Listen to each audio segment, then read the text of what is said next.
मैं 35 साल तक भिक्षा मांग करके खाया हूं। मैं 35 साल तक भिक्षा मांग करके खाया हूं।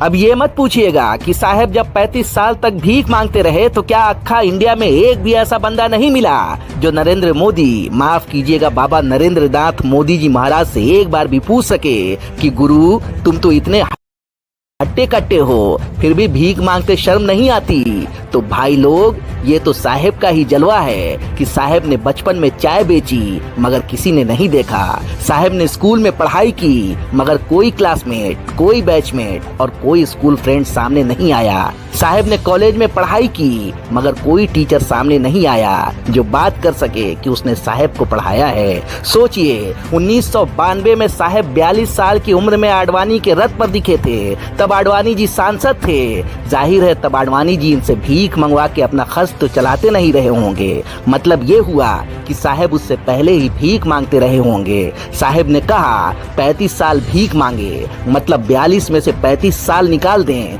तो बचे 7 साल, यानी साहेब 7 साल की उम्र से भीख मांगना शुरू कर चुके थे। इस निष्कर्ष के बाद कई अहम सवाल उठते हैं।